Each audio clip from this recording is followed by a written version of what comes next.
मुच्यते पूर्णस्य पूर्णमादाय पूर्णमेवावशिष्यते।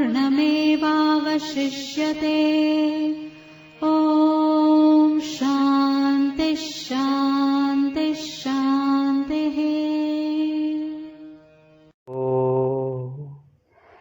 सहना भवतु सहनौ भुनक्तु सह वीर्यं करवावहै तेजस्विनावधीतमस्तु मा विद्विषावहै।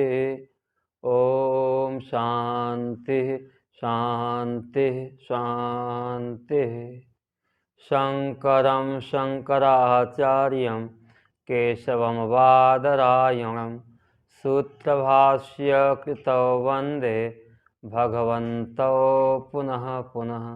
ईश्वरो गुरुरात्मेति मूर्तिभेद विभागिने व्योमवद्व्याप्तदेहाय दक्षिणामूर्तये नमः। ओम शांति शांति शांति। कर्पूरगौरं करुणावतारं संसारसारं भुजगेन्द्रहारं सदा वसन्तं हृदयारविन्दे भवं भवानी सहितं नमामि भवं भवानी सहितं नमामि। तो सच्चिदानंद भगवान की जय। उमापति महादेव की जय। ओम नमः पार्वती पतये हर हर हर महादेव। स्वामी श्री प्रेमपुरी अध्यात्म विद्या भवन के इस पवित्र मंच से हम लोग अंतःकरण में विक्षेप रूपी मलकिन वृत्ति के लिए शिव उपासना पर विचार कर रहे हैं। इस प्रसंग में पुष्पदंताचार्य द्वारा विरचित शिव महिम्न स्तोत्र पर विचार कर रहे हैं। विचार के इस क्रम में कल तक हम लोगों ने 19 मंत्रों तक का विचार लगभग कर लिए थे। आज 20वें से विचार करेंगे। उच्चारण आज 11वें श्लोक से करेंगे। पीछे का उच्चारण आप लोग सीख चुके हैं। थोड़ा ज़्यादा यदि पूरा उच्चारण लेंगे तो उच्चारण में ही समय ज़्यादा खर्च हो जाएगा, तो अर्थ अधूरा रह जाएगा या अर्थ का विस्तार पूरी तरह से नहीं हो पाएगा। इसलिए आगे का हम विस्तार करते हैं अर्थ का। हरि ओम। गजाननं भूतगणाधिसेवितं कपित्थजम्बूफलचारुभक्षणम् उमासुतं शोकविनाशकारकं नमामि विघ्नेश्वरपादपङ्कजम्। 11वां श्लोक निकाल लेंगे आप सब लोग।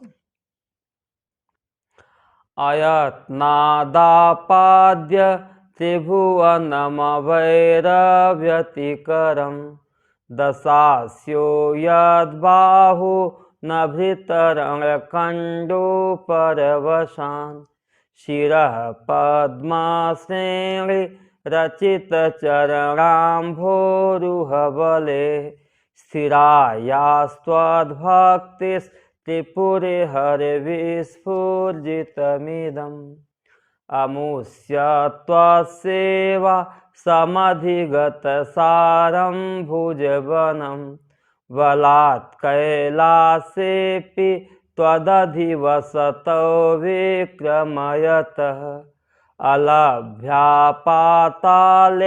प्यलसचलिताङ्गुष्ठशिरसि प्रतिष्ठा त्वय्यासीत् ध्रुवमुपचितो मुह्यति खल यदृद्धिं सूत्राम्रो वरदे परिमौचैरपि सति मधश्चक्रेवाण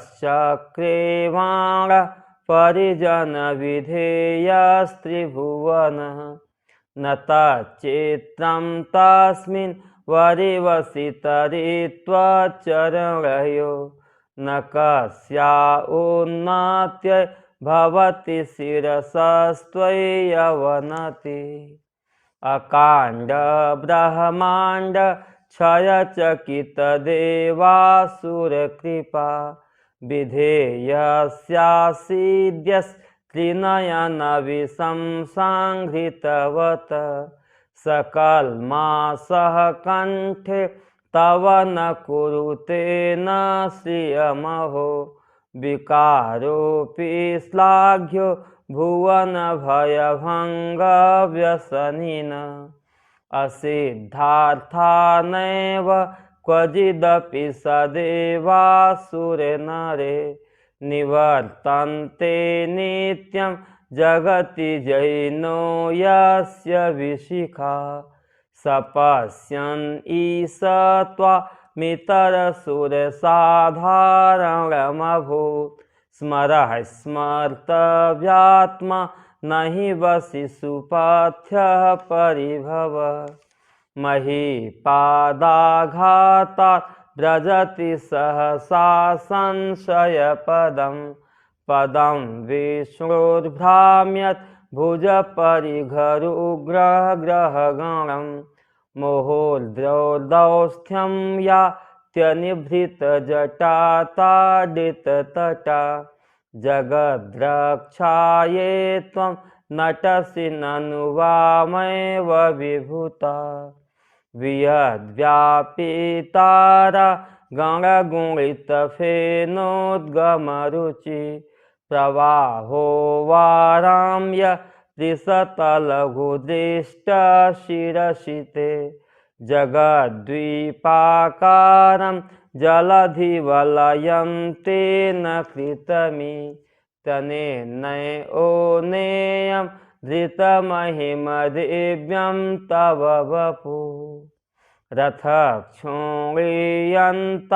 शतधृतिरगेन्द्रो धनुरथो रथाङ्गे चन्द्रार्को रथचरणपाणिः शरयिते दिधक्षोस्ते कोऽयं त्रिपुरतिलमाडम्बरविधि विधेयै क्रीडन्त्यो न खलु परतन्ता प्रबुधिय हरिस्ते साहस्रं कमलबलिमाधाय पदयो यदेको नेतस्मिन् निजमुदहरन्नेत्रकमलं गतो भक्त्युद्रेक परिणतिमसौ चक्रवपुषा त्रयाणां रक्षायै त्रिपुरे हरे जागर्ति जगताम।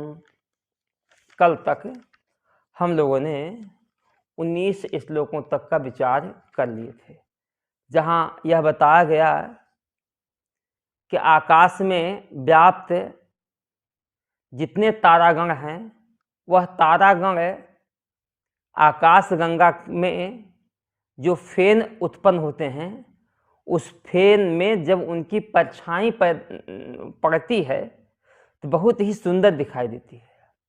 वह आकाश गंगा के जल का जो प्रवाह है, हे प्रभु, आपके सिर में एक छोटी सी बूंद के बराबर थी। वह बूंद भी कोई बूंद नहीं थी, बल्कि वह बूंद का जो परिणाम है वह एक समुद्र के तुल्य था, क्योंकि आपके सिर से निकली हुई वही जल की धारा, बूंद की धारा, इस सारे संसार को समुद्र के कारण द्वीप के आकार का बना लिया। इसी से हे प्रभु, आपकी महिमा का, आपकी बपू की शरीर की दिव्यता का अनुमान लगाया जा सकता है, अन्यथा उसकी परिणाम को कोई व्यक्ति जानना चाहे तो भी जान सकता नहीं। हे प्रभु, आपने त्रिपुरासुर नामक राक्षस को मारा। हे प्रभु, त्रिपुरासुर रूपी तृण को जलाने की इच्छा से आपने इतने बड़े आडंबर की क्या आवश्यकता, आपको इतने बड़े आडंबर की क्या आवश्यकता पड़ गई थी? हे प्रभु, उस तिनके को जलाने के लिए तो आपका संकल्प ही पर्याप्त था। वह आडंबर क्या किया तो बताया कि पृथ्वी को उन्होंने रथ बनाया, सारथी ब्रह्मा जी को बनाया, पर्वत को, मेरू पर्वत को उन्होंने धनुष बनाया, सूर्य और चंद्रमा को पहिया बनाया और साथ साथ विष्णु को बाण बनाया, वेद को घोड़े बनाया।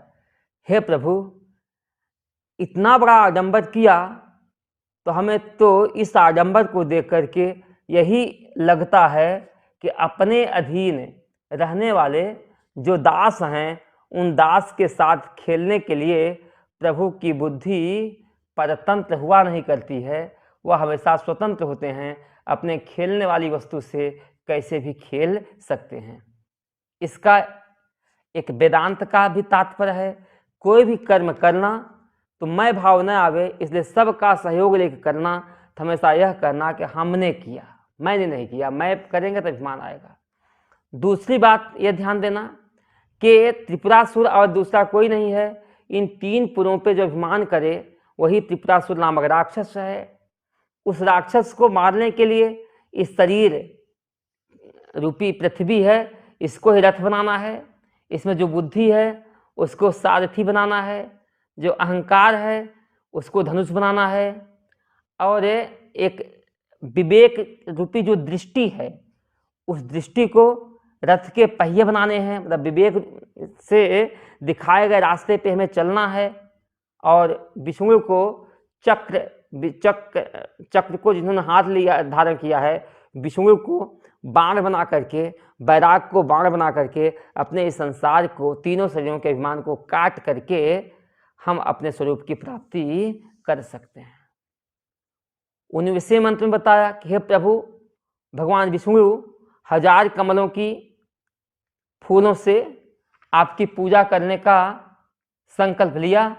आपने उनकी परीक्षा के लिए हे प्रभु एक कमल कम कर दिया, तो भगवान विष्णु ने अपना नेत्र ही निकाल करके आपके चरणों में चढ़ा दिया, क्योंकि भगवान विष्णु के नेत्र भी कमल नयन हैं। यही भक्ति की उद्रेकता थी, उत्कृष्टता थी, भक्ति की यही उत्कृष्टता, भक्ति का यही भाव उनके हाथों में चक्र सुदर्शन को धारण हो गया, और तीनों लोगों की रक्षा के लिए हमेशा वह सुदर्शन जागता ही रहता है। इसलिए जहाँ हमारी प्रेम की पराकाष्ठा होती है वहाँ हमें अधिकार मिला करता है। भगवान विष्णु की प्रेम की अधिकता होते ही उनको अधिकार मिला। हम अधिकार तो चाहते हैं लेकिन भाव भक्ति प्रेम रखते नहीं हैं, तो भाव भक्ति प्रेम न रखने से ही व्यक्ति को अधिकार मिलता नहीं है।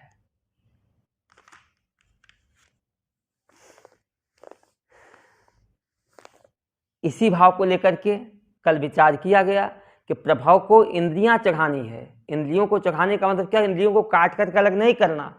हे प्रभु, मेरा मन आपके चरण कमलों में रहे, मेरी बांगड़ी आपकी स्तोत्रों का, स्तुतियों का उच्चारण करें, हाथों से हे प्रभु आपका ही पूजन होए, आपकी सेवा होए, कानों के द्वारा हे प्रभु आपके ही गुणों की चर्चा हम सुने। हे प्रभु, मेरी बुद्धि आपके ध्यान में लगी रहे, मेरे नयन युगल आपकी मूर्ति का ही सौंदर्य का दर्शन करें। जब हमारे हर इंद्रियां इन्हीं कामों में व्यस्त हो गई तो किन इंद्रियों से, किस मन से अन्य विषयों को जानी, अन्य ग्रंथों को जाने और अन्य विषयों को मैं जानूं। इसी भाव को लेकर के गोपिकाओं ने उद्धव से कहा था कि उद्धव मन न भये 10-20, एक हुतो सो गयो श्याम संग को अवराधे ईस। हे उद्धव, मेरे मन 10-20 नहीं था, एक था, वह श्याम के संग चला गया। अब अन्य कहाँ जाए, कौन सा चिंतन करे? तो जब हमारी इंद्रियां, हमारा मन भगवान के चरणों में लग गई तो संसार के विषयों का चिंतन करने के लिए हमें अवसर ही नहीं मिलता। लेकिन लोग अपनी इंद्रियों को, मन को भगवान में न लगा करके व्यर्थ ही लौकिक फूलों के प्राप्ति के लिए यत्र तत्र प्रयास किया करता है, वह निश्चय ही स्थूल बुद्धि वाला व्यक्ति है। इसी भाव को लेकर के भगवान शंकराचार्य ने शिवानंद लहरी में एक मंत्र लिखा, सुंदर मंत्र है। गभीरे कासारे विसति विजने घोर विपिने, विशाले शैले च भ्रमति कुसुमार्थम जड़मति समर्प्येकं चेत सरसिजमुमानाथ भवते सुखेनावस्थातुं जन इह न जानाति किमहो। हे उमापति, हे उमानाथ, कहते हैं जड़मति है जो व्यक्ति जड़ बुद्धि वाला है, जो व्यक्ति स्थूल बुद्धि वाला है, वह व्यक्ति कुसुमार्थम पुष्पों के लिए, पुष्प के लिए कहते गभीरे कासारे, कासार हुआ तालाब, गहरे तालाब में विशत माने प्रवेश करता है। डूबने की चिंता को छोड़ करके गहरे तालाब में घुस करके कमल के फूलों को तोड़ता है। इतने नहीं, विजने जन से रहित निर्जन घोर विपिने भयानक घनघोर जंगल में वह जाता है। इतने नहीं, विशाल शैले च भ्रमति, बड़े बड़े पहाड़ों पर घूमता है, भ्रमति घूमता है। लेकिन आश्चर्य है प्रभु, समर्प एकम चित्तम, एक चित्त आपके, एक आप समर्प सरसिज, आपके हृदय कमल को, आपके लिए एक हृदय कमल को समर्पित कर। समर्प एकम चेता सरसिज, सरसिज माने कमल की तरह या कमल की तरह चित्त को, एकमात्र चित्त को ही भगवान को समर्पित करके, हे उमानाथ सुखेन अवस्था, तुम सुख से रहना यह व्यक्ति जन माने लोग यह न जानाति, यहाँ नहीं जानता है, किम अहो, यह कितना बड़ा आश्चर्य है।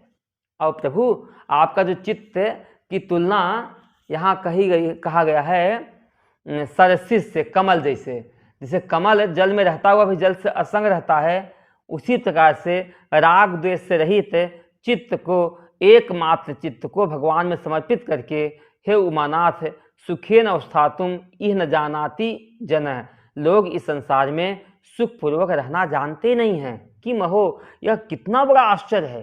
हे प्रभु आपकी प्राप्ति के लिए तो बहुत कुछ करने की आवश्यकता नहीं है, लेकिन प्रभु फिर भी लोग आपके इस भाव को समझते ही नहीं हैं। कल मैंने एक कथा का प्रसंग दिया था कि एक कालहस्ती नामक जंगल में रहने वाला कोई भील था। वह जंगल के दूर कहीं गया हिमालय में, वहां एक शिवलिंग देखा। जब वो शिवलिंग देखा तो वहां का वह दृश्य उनको बहुत सुंदर लगा, और उस शिवलिंग की सेवा करने के लिए देवलोक से कुछ गंधर्व आदि या कुछ पंडित जी आते थे देवलोक से, वह पूजा करके जाते थे। उन्होंने कहा क्यों न हम भगवान शिव की ही यहाँ आराधना करना शुरू कर दें। उन्होंने देखा कि भगवान शिव की आराधना वह व्यक्ति कैसे करता है। ध्यान से देखने के बाद वह जंगल में रहने वाला भील था, उसके पास कोई वस्त्र नहीं थे, कोई बर्तन नहीं थे, फिर भी भगवान शिव की आराधना की उनके मन में एक बहुत सुंदर भावना थी।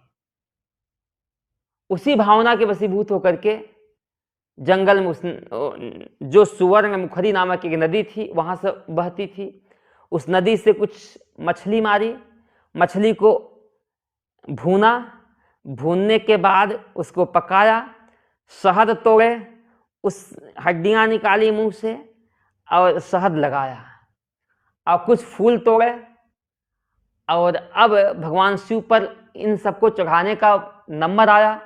तब वह बेचारा करे भी तो क्या करे, अपने सर के बालों में फूलों को गूंथ लिया, फूल रख लिए, सर को ही बालों को टोकरी बना करके उसमें फूल उन्होंने रख लिए।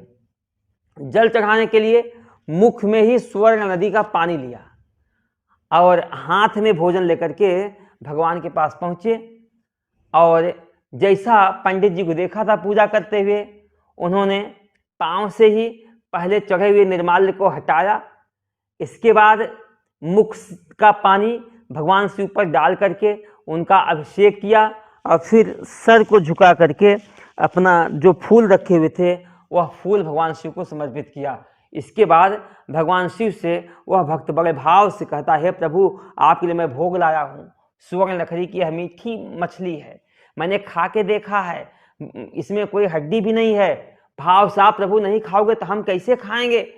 वह इतना भाव से बोलने लगा, भगवान शिव को प्रकट होकर के उसके उस भोजन को खाना पड़ा।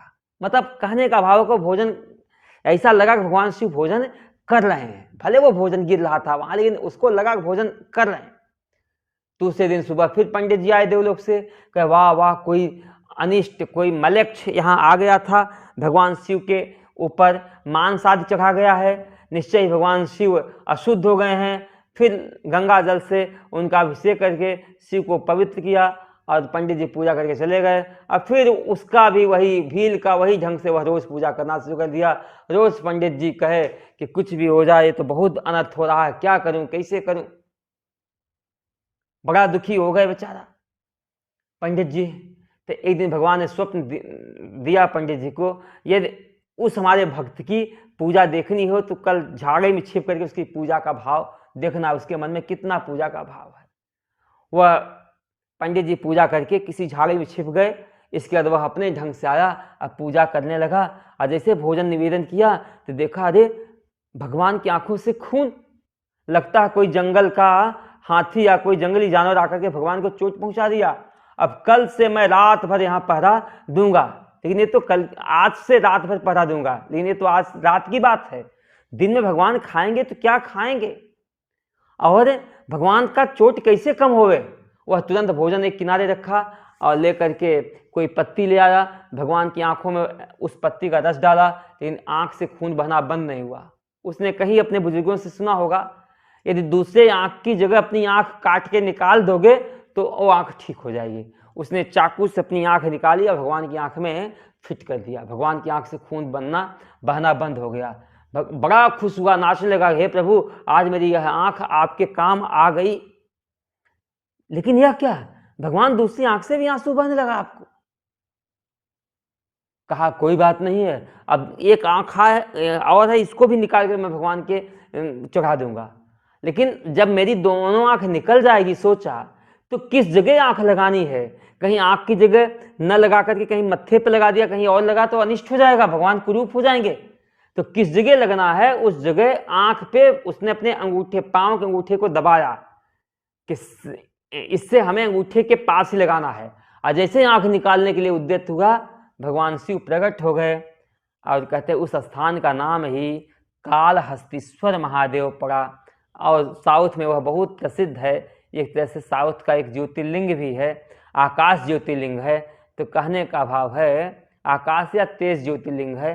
तो कहने का भाव है कि भगवान शिव के ऊपर जो व्यक्ति भाव से कुछ भी चढ़ावे, भगवान शिव तो देखो धतूरा भी, बेल का पत्ता भी, जल भी भाव से चढ़ा दो, भगवान आपके उस भाव को ग्रहण करके आपको मोक्ष और भोग दोनों की प्राप्ति करा ही देते हैं। जल आदि का चढ़ाने का नाम मन के भावों को भगवान को समर्पित करना है, यह सब भाव है। अब आगे 20वें श्लोक पर हम लोग चर्चा करते हैं। क्रतौ सुप्ते जाग्रत त्वमसि फल योगे क्रतुमतां क्व कर्म प्रध्वस्तं फलति पुरुषाराधनमृते अतस्त्वां संप्रेक्ष्य क्रतुषु फलदान प्रतिभुवम् सुतौ श्रद्धां बद्ध्वा दृढ़ परिकरः कर्म सुजन। यहाँ संबोधन नहीं है इसमें, तो पीछे श्लोक से यहाँ संबोधन लाते हैं। पिछले श्लोक में संबोधन था हे त्रिपुरहर, यहाँ भी समझना हे त्रिपुरहर। कहते क्रतुमताम, क्रतुमताम ने यज्ञ आदि सत्कर्म करने वाले जो लोग हैं, यज्ञ आदि कर्म का अनुष्ठान जो करते हैं, जो पुण्य कर्म में लगे हुए लोग हैं, उनके क्रतुमताम कर्म पुण्य आदि कर्म करने वाले, यज्ञ आदि कर्म करने वाले लोगों के क्रतौ सुप्ते, जब क्रतुमन वह यज्ञ समाप्त हो जाता है। आज यज्ञ किया, यज्ञ तो एक निश्चित काल तक होगा, 1 साल 2 साल, 1 घंटे 2 घंटे, याग आदि कर्म जब समाप्त हो जाते हैं, क्रतौ सुप्त यज्ञ आदि कर्म के समाप्त हो जाने पर हे प्रभु उस यज्ञ का जो फल होता है, फल योगी, उस यज्ञ से होने वाला जो फल है उस फल को उसी कर्म करने वाले को ही मिले। फल योगी कर्म करने वाले को ही कर्म के फल की प्राप्ति होवे, इसके लिए हे प्रभु त्वम जागृत असि। हे प्रभु आप हमेशा जागते रहते हो, आप हमेशा सावधान रहते हो, किसी के द्वारा किया हुआ कर्म किसी और को न मिल जाए, नहीं तो अकृत अभ्यागम, जो मैंने किया नहीं वह हमें प्राप्त हो जाएगा, ऐसा दोष आ जाएगा प्रभु। इसलिए आप हमेशा सावधान रहते हो, हमेशा कर्म करने वाले को ही कर्म का फल मिले, इस भाव से लेकर के यह पहली पंक्ति है। इसलिए भगवान कभी सोते हैं ही नहीं, इसी भाव को लेकर कहा क्रतुमताम, यज्ञ आदि पुण्य कर्म करने वालों के जब पुण्य कर्म समाप्त हो जाते हैं, उस कर्म का फल हमेशा धन, कई कर्मों का फल देखो, हर कर्म के फल की प्राप्ति के समय अलग अलग होते हैं। हमेशा कई लोग कहते हैं महाराज जी वो उस व्यक्ति ने वह कर्म किया उसको फल वह नहीं मिला।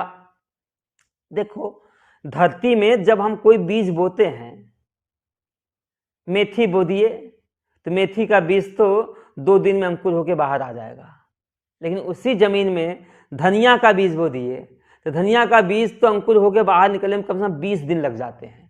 बीज तो दोनों एक ही दिन बोए हैं, लेकिन एक का फल हमें 2 दिन में मिल गया और एक का फल हमें कितने दिन बाद मिला, 20 दिन के बाद दिखाई दे रहा, अंकुर 20 दिन के बाद दिखाई दिया गया। इसी प्रकार से हम जो भी कर्म करते हैं उस कर्म का फल, कुछ कर्मों के फल तो तुरंत मिल जाते हैं, कुछ कर्मों के फल 10 दिन के बाद, कुछ कर्मों के फल 10 महीने के बाद, कुछ कर्मों का फल 10 साल के बाद, कुछ कर्मों का फल 10 जन्म के बाद मिलता है, कुछ कर्मों का फल इसी देश में मिलता है, कुछ कर्मों का फल क्या मिलता है, अन्य देश से मिलता है। और हमारा एक सबसे बड़ा दोष है, हम यदि किसी के लिए कर्म करते हैं तो हम अपेक्षा करते हैं कि कर्म का फल वही हमें देवे, यही हमें दुखी हो जाते हैं। हमने किसी खाना खिलाया पिलाया, घर में रखा, हम हमेशा अपेक्षा कर लेते हैं जिसको मैंने खाना खिलाया पिलाया घर में रखा, कालांतर में हम उसके यहाँ जाकर के रहेंगे, उसी के यहाँ से हम खाना खाएंगे, जो हमने उसके लिए किया है उसको वसूल करेंगे। लेकिन भगवान ऐसा नहीं होने देते हैं। आपके किए हुए कर्म का फल कब मिलेगा, उस कर्म के फल में कौन निमित्त बनेगा, किसके द्वारा मिलेगा, कहाँ मिलेगा, यह सब भगवान अपने पास ही रखते हैं। इसलिए जो कोई भी कर्म करता है उस कर्म का फल अन्य देश में, अन्य काल में, अन्य किसी व्यक्ति के द्वारा ही मिलता है। लेकिन कर्म करने वाले को ही कर्म का फल मिले, देने वाला कोई भी व्यक्ति होवे, इससे फर्क नहीं पड़ता है। हे प्रभु इन सब की सारी व्यवस्था करने वाले कौन हो, आप ही हो। यदि आप न जागो तो कर्म का तो अनर्थ हो जाएगा, किसी का किया हुआ फल कोई उठा ले जाएगा, किसी का बुरा कर्म किसी को मिल जाएगा, किसी का पुण्य कर्म कोई छीन लेगा। लेकिन हे प्रभु यह सारी व्यवस्था आपकी है, ऐसी व्यवस्था के तहत सारा संसार इतने दिनों से चल रहा है, आज तक आपकी इस व्यवस्था में कहीं कोई भूल चूक लेनी देनी गलत हुआ ही नहीं। हम तो जरा सा भी व्यवस्था करते हैं उस व्यवस्था में भी घोटाले हो जाते हैं, लेकिन हे प्रभु आपके इस विधान में कभी घोटाला होता ही नहीं है। इसलिए आप हमेशा ही सावधान रहते हो, हमेशा ही आप जागते रहते हो। इसी भाव को लेकर के श्लोक है। क्रतुमताम, जो कोई भी, हम तो कहते हैं लौकिक कर्म होवे, आध्यात्मिक कर्म होवे, आधिदैविक कर्म होवे, वैदिक कर्म होवे, स्मार्त कर्म होवे, किसी की सेवा आदि जो भी कर्म होवे, हे प्रभु आज तो कर्म किया और कर्म आज समाप्त हो गया, इस किए हुए कर्म का फल है। अब किसी सास की आपने बुढ़ापे में सेवा किया, किसी वृद्ध व्यक्ति की सेवा किया, इसका फल आपको 25 साल बाद जब आप वृद्ध होगे अथवा आपके पास ऐसी कभी कोई परिस्थिति आएगी तो हे प्रभु उस किए हुए कर्म के फल का योग उस व्यक्ति को ही मिले जिसने कर्म किया है। इसके लिए हे प्रभु तुम जागृत असि, आप हमेशा जागते रहते हो। आप हमेशा सावधान रहते हो, अन्यथा यदि आप सावधान न रहो तो किसी के द्वारा किए हुए कर्म का फल किसी अन्य को मिल जाएगा। इसलिए आप हमेशा प्रभु सावधान रहते हो। यदि कोई कहे कर्म का फल कर्म से उत्पन्न अपूर्व ही दे देगा, जो भी व्यक्ति कोई कर्म करता है उस कर्म से एक अपूर्व पैदा होता है, वह अपूर्व ही फल देगा, ऐसा मीमांसक लोग कहा करते हैं। मीमांसक लोग कहते हैं कि जैसे 1000 गायों के बीच में उसका बछड़ा अपनी माँ को ढूंढ लेता है, उसी प्रकार से 1000 कर्मियों के बीच में उसके द्वारा किया हुआ जो उसका अपूर्व कर्म है वह अपने कर्ता के पास पहुंच जाता है, ऐसा मीमांसक लोग कहा करते हैं। अपूर्व ही दे देगा, इसलिए बीच में ईश्वर को ले आने की आवश्यकता क्या है? तो इसके समाधान के लिए यह दूसरी पंक्ति बताया, क्व कर्म प्रध्वस्तम फलति पुरुषाराधनमृते। प्रध्वस्तम कर्म, नष्ट हुआ कर्म, आज नष्ट हुआ कर्म, आज समाप्त हुआ यज्ञ आदि जो जड़ कर्म है, उस जड़ कर्म से पैदा हुआ अपूर्व भी जड़ ही होगा। प्रध्वस्तम कर्म क्व फलति पुरुषाराधन मिते। पुरुष के आराधन के बिना, चेतन स्वरूप परमात्मा की आराधना के रीति माने बिना दूसरे काल में क्व फलति, कहाँ फल देता है, कैसे फल देगा? अर्थात निश्चय ही बिना चैतन्य परमात्मा की आराधना किए वह कर्म अपने कर्ता तक पहुंच नहीं पाएगा, क्योंकि कर्म जड़ है तो उससे पैदा हुआ अपूर्व भी जड़ होगा, स्वतः अपने कर्ता को ढूंढने में समर्थ नहीं हो पाएगा। इसलिए हे प्रभु, कर्म के फल, कर्म फलदाता चेतन पुरुष की आराधना के बिना नष्ट हुआ कर्म कभी कर्ता तक पहुंच नहीं पाएगा।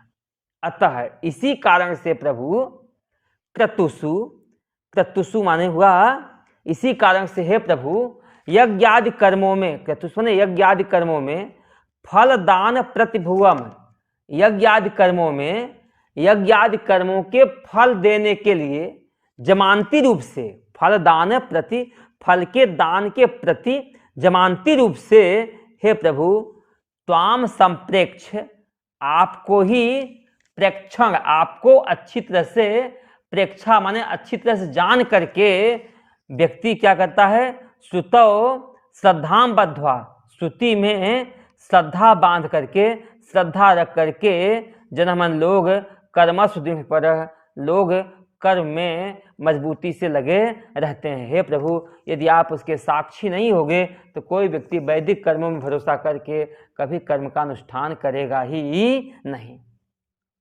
आप लोगों ने सुना भी होगा, कोई व्यक्ति किसी से जब उधार लेने जाता है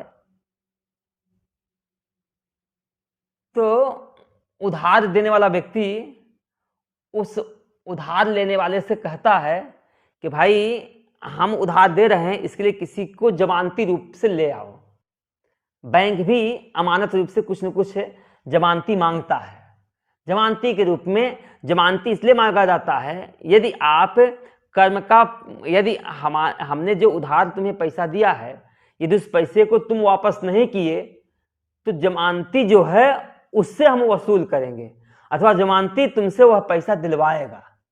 ऐसे बैंक से भी ऋण लेने जाओ तो जो ऋणदाता है प्रामाणिक अधिक दिन तक रहने में समर्थ है, और जो मैंने उधार दिया है वह धन देने में समर्थ है, किसी जमानतदार को निश्चय करके ही ऋणग्राही को ऋण देता है बैंक।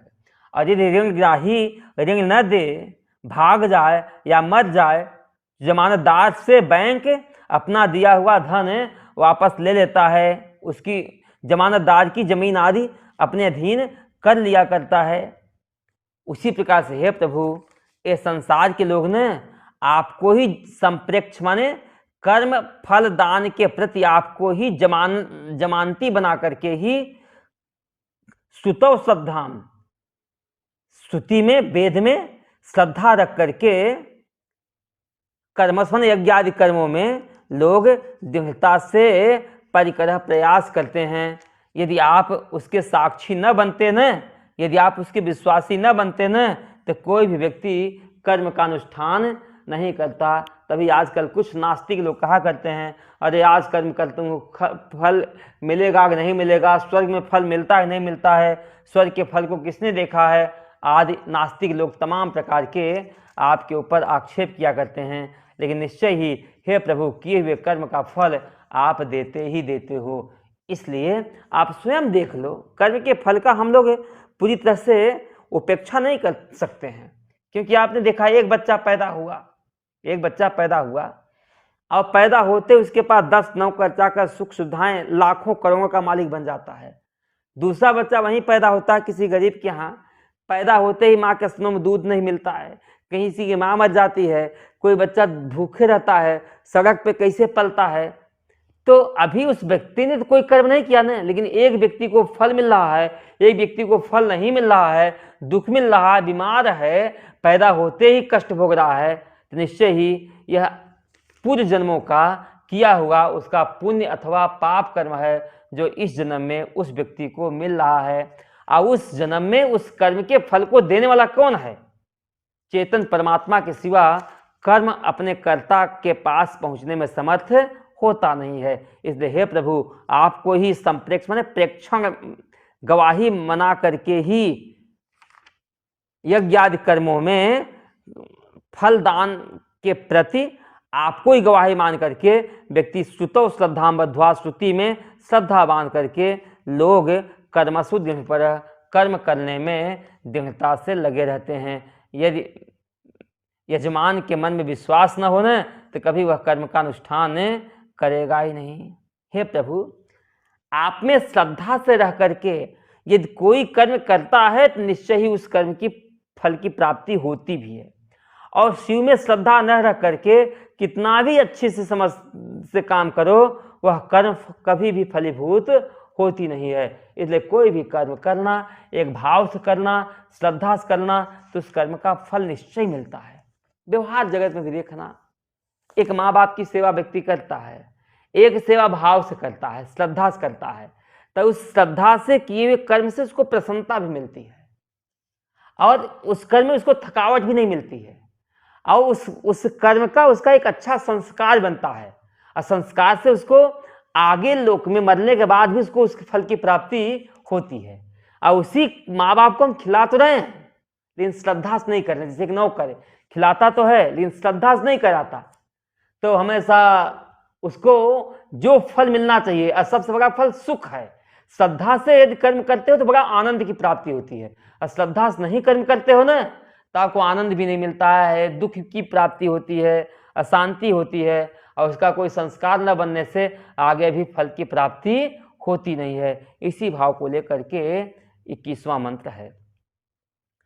क्रिया दक्षो दक्ष क्रतुपतिरधीशस्तनुभृताम् ऋषि रामार्त्विज्वं शरणद सदस्यासुरगणा क्रतुभ्रंशस्त्वत्व क्रतुफलविधान व्यसनिनो ध्रुवं कर्तुः श्रद्धा विधुरमभिचाराय हि मखा। शरणद दूसरी पंक्ति के मध्य में संबोधन है। शरणद, हे बेसहारों को सहारा देने वाले भगवान शिव। कहते हैं क्रिया दक्ष, कर्म करने में बड़ा कुशल था, यज्ञ आदि कर्म करने में बड़ा ही कुशल था। कौन था? दक्ष, प्रजापति जो दक्ष थे यज्ञ आदि कर्मों में बड़े ही कुशल थे। देखो, हर चीज का कोई न कोई एक अधिकारी होता है। जैसे हम लोग कहते हैं वेदांत के सुनने का अधिकारी होता है जो व्यक्ति साधन चतुष्टय से संपन्न होवे, विवेक, वैराग्य, शम, दम आदि सटक संपत्ति और मुमुक्षा, यदि इन 4 साधनों से संपन्न है ना, और फिर वह वेदांत का श्रवण करता है, तो श्रवण के उपरांत उसको जो फल मिलता है ना, शाश्वत शांति और आत्यांतिक दुख की निवृत्ति होती है। लेकिन नियमों के बिना, नियम के बिना, अधिकार के बिना यदि कोई श्रवण करता है ना, तो वह श्रवण का फल जो मिलना चाहिए उसको वह मिल नहीं पाता है। आज हमारे यहाँ यही है कि वैराग्य का अभाव हो जाने से, शम दम आदि का अभाव हो जाने से व्यक्ति वेदांत में श्रवण तो करते हैं, आज वह वेदांत का श्रवण हमारा एक फैशन बन गया है, एक दिखावे का बन गया। हम वेदांत सुनते हैं, हम वेदांत सुनते हैं, लेकिन जरा सा भी वेदांत जीवन में उतारता नहीं है, बल्कि एक अभिमान और खड़ा कर देता है, मैं तो श्रेष्ठ हूं, मैं तो बड़ा ज्ञानी हूं। ये तो कहाँ फंसा हुआ है, अरे दलदल फया भी वो भक्ति में लगा, भी मूर्ति पूजा में लगा हुआ है, दूसरे का हमेशा तिरस्कार किया करता है और अपने आप को श्रेष्ठ मानता है और अभिमानी बन जाता है। उसी प्रकार से योग में भी यम नियम ये सब योग के नींव थे। आज हमने यम नियम को छोड़ दिया और केवल आसन और प्राणायाम को कर दिया, तो उस योग से हमें समाधि की सिद्धि नहीं हो रही है। आसन प्राणायाम तक है, न प्रत्याहार है, न धारणा है, न ध्यान है, न समाधि है। उस आज योग नहीं बल्कि योगा बच्चा है, और उस योगा के द्वारा व्यक्ति शरीर को स्वस्थ कर सकता है, लेकिन मन स्वस्थ होता नहीं है, और जब तक मन स्वस्थ नहीं होगा तब तक समाधि की प्राप्ति नहीं होगी। इसी प्रकार से यज्ञ आदि कर्म करने का भी अधिकारी होता है। उसमें भी पहला अधिकारी अर्थी होवे। अर्थी माने यज्ञ के फल को चाहने वाला भी होवे, यज्ञ होवे यज्ञ के फल को चाहने वाला भी होवे। दूसरा समर्थी होवे। यज्ञ कोई गरीब व्यक्ति करना चाहे तो कर नहीं सकते, उसके पास धन आदि भी होवे, समर्थी होवे। और समाज से बहिष्कृत न किया हुआ हो। यदि समाज से बहिष्कृत किया हो जाता है तो भी यज्ञ का अधिकारी वह व्यक्ति होता नहीं है। श्रापित व्यक्ति यज्ञ का अधिकारी होता नहीं है। चौथी योग्यता है विकल अंग वाला न होवे, विकलांग न होवे। वह विकलांग व्यक्ति भी यज्ञ का अधिकारी नहीं होता है। दूसरा क्या है, शादीशुदा होवे, सपत्नी की यज्ञ का अधिकारी होता है। पांचवा, बिना पत्नी के विधुर होवे या कुंवारा होवे, वह व्यक्ति यज्ञ का अधिकारी नहीं होता है। तो यज्ञ की जो जो योग्यताएं चाहिए उन सारी योग्यताओं से राजा दक्ष, प्रजापति दक्ष उन अधिकारों से संपन्न था, और क्रिया दक्ष यज्ञ करने में प्रवीण भी था। और उसका यज्ञ जो हुआ तो क्रिया करने में प्रवीण जो दक्ष था वही क्रतुपति यज्ञ का यजमान था। यज्ञ का जो यजमान था, यज्ञ करने वाला, वही क्रतुपति माने यज्ञ का जो यजमान था वह स्वयं दक्ष था। और दक्ष साधारण नहीं था, अधीशस तनुभृता प्रजापति था। मैंने पहले बताया तनुभृता जितने भी शरीरधारी थे उन शरीरधारियों का स्वामी था, प्रजापति था, समर्थशाली था, राजा था। जितने भी देहधारी थे उनका वह राजा था। इससे सामर्थ्य रूपी अधिकार उसमें सिद्ध होता है। इतने नहीं, कुशल था, उसमें विद्वता भी थी। विद्वान भी होना चाहिए कर्म करने वाले को। तो ऐसा योग्य यजमान था। इतने नहीं, ऋषि राम आर्तुज्वम जो ऋषि लोग थे, किसी भी यज्ञ को करने हो तो 4 ऋतु होते हैं, होता, उद्गाता, अध्वर्वी और ब्रह्मा। ऋग्वेद का ऋतु का नाम है होता, सामवेद के ऋतु का नाम है उद्गाता, यजुर्वेद के ऋतु का नाम है अध्वर्वी, और अथर्ववेद के ऋत्विक का नाम है ब्रह्मा। तो ये ऋत्विक भी यज्ञ कराने वाले जो ब्राह्मण आदि थे वह भी कोई साधारण व्यक्ति नहीं थे। कहते ऋषि नाम त्रिकालज्ञ भृगुवाद ऋषि थे। त्रिकालज्ञ भृगुवादि उसके ऋषि थे। यज्ञ के अनुष्ठान कराने वाले जो पुरोहित थे वह त्रिकालज्ञ भृगुवाद ऋषिगण थे।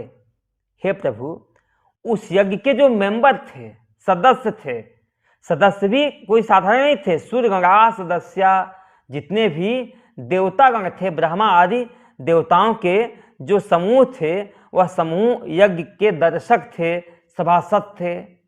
लेकिन हे प्रभु, इतना सब होने पर भी, इतना सब होने पर भी क्रतु फल विधान व्यसनः, यज्ञ के कर्मों के फल देना ही, विधान करना ही जिसका व्यसन है, जिसका स्वभाव है, तत्व है, ऐसे आपसे ही अर्थात आपकी उपेक्षा करने से ही क्रतुभ्रंशः, उनका सारा का सारा यज्ञ विध्वंस हो गया। भगवान का एक संबोधन बहुत, भगवान के दो आदत बड़ी मजबूत, हमें बड़ी अच्छी लगी आदत। लोगों ने भगवान को पता नहीं कहाँ से, किस शास्त्र को पढ़ करके बता दिया भांग के व्यसनी हैं। अरे भगवान भांग के व्यसनी नहीं भाई, भगवान को दो चीज का नशा है। पहला नशा बताया क्रतु फल विधान व्यसन है, यज्ञ के फल का विधान है, यज्ञ कर्ता को ही होवे, इनकी आदत है, जिसको जो है उसका वह फल, नियम का पालन करना, यह उनका विधान है। दूसरा व्यसन है भगवान का, दूसरा व्यसन है भगवान का, वहां बताया भुवन भय भंग व्यसन, चौथे श्लोक में सारे संसार के भय को दूर करना यह उनका व्यसन है, उनकी आदत है। अर्थात कोई डरा हुआ है, कोई भयभीत है, तो भगवान किसी भी तरह से उसके भीतर के डर को हटा देते हैं। और दूसरा भगवान का व्यसन है, दूसरी भगवान की बहुत बड़ी आदत है कि जो व्यक्ति कोई भी कर्म करता है उस कर्म के फल का विधान, उस कर्म के कर्ता को ही कर्म का फल मिले, दूसरा कोई ठगी न कर ले जाए, दूसरा कोई बेईमानी न कर ले जाए, यह व्यवस्था करना, यह भी भगवान का ही व्यसन है, स्वभाव है। तो क्रतु फल विधान व्यसन है, यज्ञ के फल का विधान करना ही जिसका व्यसन है, ऐसे प्रभु त्वत्तमन आपसे ही क्रतुभ्रंश, आपसे उसका यज्ञ विध्वंस हो गया, नष्ट हो गया। आपसे मतलब क्या हुआ, आपकी उपेक्षा करने से ही उसका यज्ञ विध्वंस हो गया। इतने नहीं, ध्रुवम, यह बात अटल सत्य है, श्रद्धा विधुर मभिचाराय ही मखा करतु। श्रद्धा विधुर माने श्रद्धा से रहित होकर के यदि कोई यज्ञ आदि कर्म करता है, मखा आदि आदि करता है, तो वह कर्म निश्चय ही करतु माने यज्ञ करने वाले के ही अभिचाराय, विनाश के लिए ही होता है। इसलिए हमें कोई भी कर्म करना चाहिए तो श्रद्धा से युक्त होकर कर्म करे, तो श्रद्धा से किया हुआ कर्म ही हमें फल देने में सक्षम होता है। अश्रद्धा विधुर विधुरम, श्रद्धा से रहित होकर के यदि कोई भी यज्ञ करते हैं, श्रद्धा विधुरम मघा, श्रद्धा से विधुर रहित होकर के कोई भी यज्ञ करता है, वह यज्ञ ध्रुव माने निश्चय ही, कर्तु माने कर्म करने वाले के, अभिचाराय माने विनाश के लिए ही होता है। उस कर्म से किसी को भी फल की प्राप्ति होती ही नहीं है। इसी भाव को गीता जी में भगवान ने स्वयं कहा है 17वें अध्याय के 28वें श्लोक में। 17वें अध्याय का 28वां श्लोक है, क्या है, अश्रद्धया हुतम दत्तम तपस्तप्तम कृतम चयत असद इत्युच्यते पार्थ न च तत्प्रेत्य नो इह। हे पार्थ, हे पृथापुत्र अर्जुन, अश्रद्धया, श्रद्धा रहितया, श्रद्धा से रहित होकर के, हुतम यदि कोई हमने हवन किया, अथवा श्रद्धा से रहित होकर के हमने किसी को कोई दान दिया, दत्तम कोई दान दिया, हम किसी को कुछ देते भी हैं, आ जाते हैं भिखारी मांगने के लिए आ जाते हैं, ले जा दूर हट, श्रद्धा से रहित होकर के दान दिया ना, उस दान का भी फल नहीं हुआ, धन भी गया और उस धन से जो फल मिलना चाहिए था वह फल भी नहीं मिला। इसलिए श्रद्धा से रहित होकर के यदि कोई व्यक्ति दत्तम माने देता है, दान देता है, तपतम अथवा किसी भी प्रकार का कोई तप करता है, अथवा दूसरे भी कृतम चयत, जो कोई दूसरा कर्म भी करता है, असद इत्युच्यते पार्थ, है पार्थ वह सब कर्म असत होता है, ऐसा कहा जाता है। क्यों असत है, कि न च तत्प्रेत्य नो ई है, क्योंकि उस किए हुए कर्म का फल न लोकांतर मिलता है, न उस कर्म का फल इस लोक में मिलता है, और उस कर्म से उसको आयस की भी प्राप्ति होती है, यश भी नहीं मिलता है। इसलिए ऐसा किया हुआ कर्म निरर्थक होता है।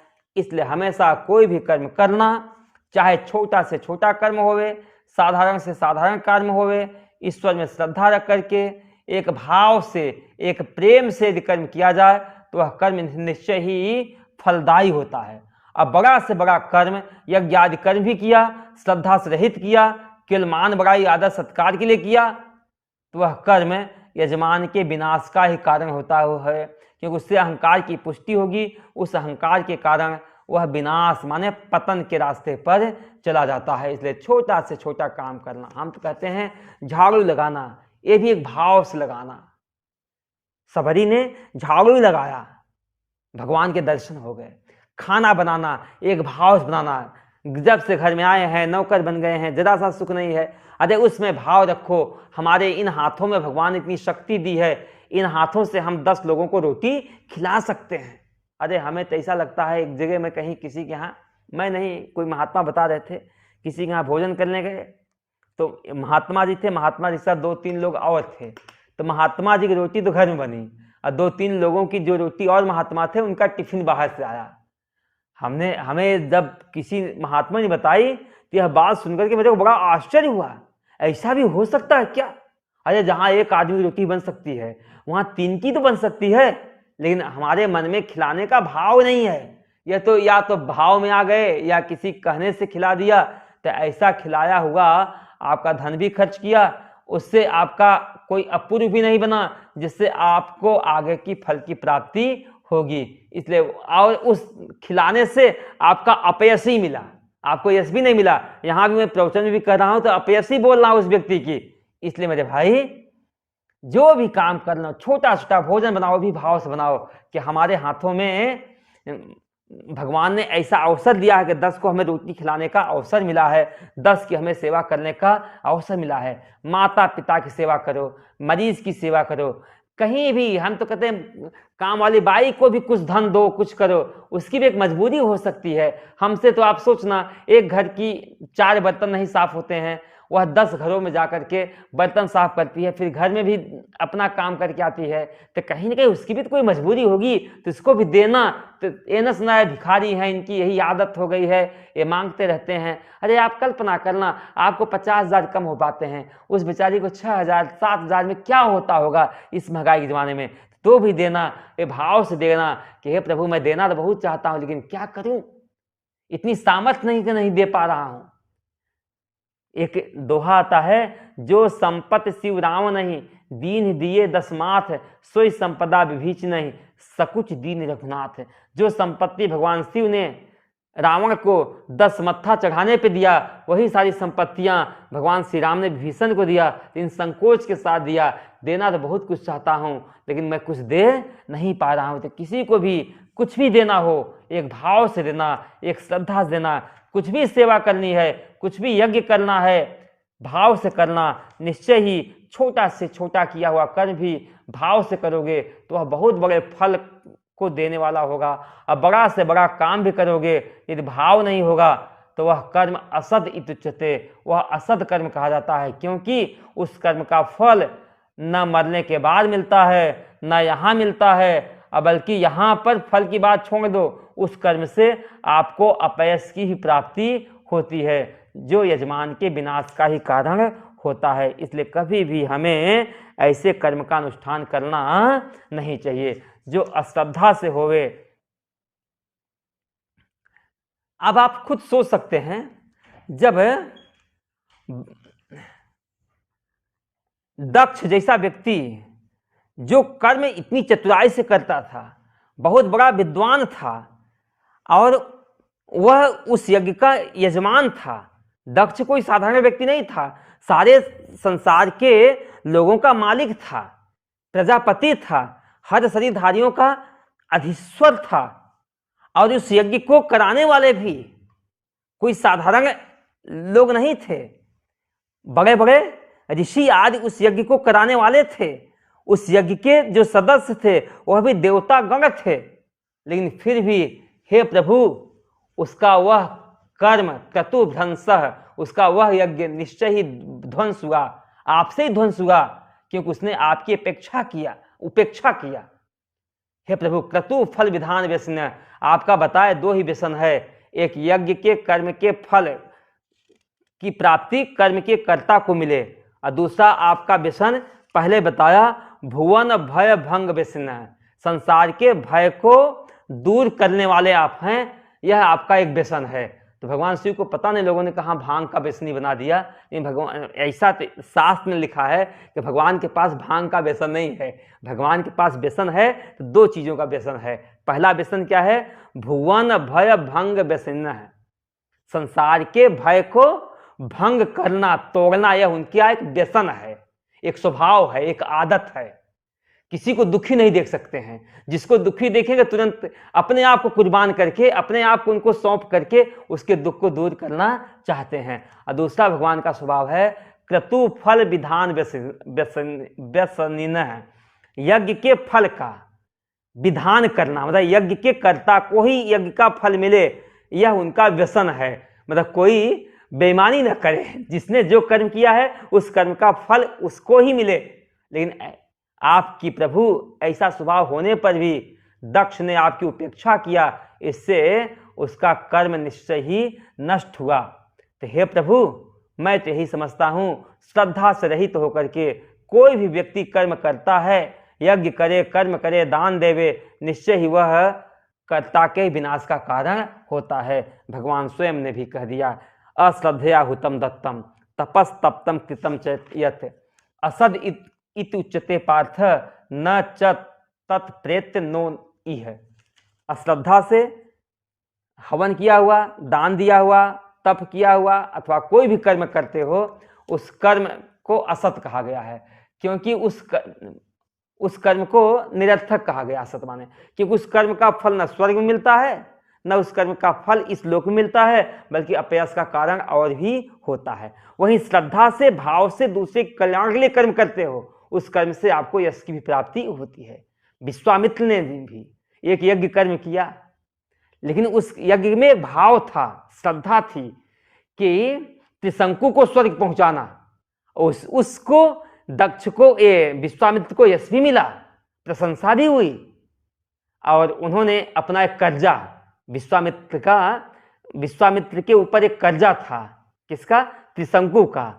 उन्होंने अकाल काल में विश्वामित्र की पत्नी के बच्चों को, जब बहुत ज्यादा अकाल पड़ा तो उस अकाल के समय में विश्वामित्र की पत्नी अपने बच्चों को बेचने के लिए जा रही थी कि बेच करके हम कुछ धन लाएंगे, 2 बच्चों को बचा लेंगे। तो उसमें सत्यव्रत नाम था इनका, राजा त्रिशंकु का नाम क्या था? सत्यव्रत था। तो सत्यव्रत ने विश्वामित्र की पत्नी की रक्षा किया, बच्चों को बेचने नहीं दिया, खाने पीने की पूरी व्यवस्था किया। और जब विश्वामित्र तप करके वापस आए तो कहा कि इस भूखे अकाल में तूने अपने आप को कैसे बचाया? उस अकाल में तो मैं टूट गया था, और यहां तक मैं कुत्ते का मांस चोरी करने के लिए एक चांडाल घर में घुस गया था। चांडाल ने मुझे देख भी लिया, मुझे खरी खोटी सुनाए भी, इतने बड़े ऋषि हो गए, तुम चोरी करने आए हो, वो भी कुत्ते का मांस। उसमें मैंने यही कहा, यदि जीवन बचा रहा तो मैं यज्ञ तप फिर दोबारा कर लूंगा, इसमें तो जीवन बचाना हमारा प्रधान लक्ष्य है। तो उन्होंने मांस दिया, और जैसे हवन करके भगवान को भोग लगा के खाने वाले हुए तो भगवान इंद्र को बड़ा दुख हुआ और तुरंत बारिश हुई, अंत में उन्होंने मांस खाया नहीं। तो ऐसे अकाल में तूने बच्चों की रक्षा कैसे की?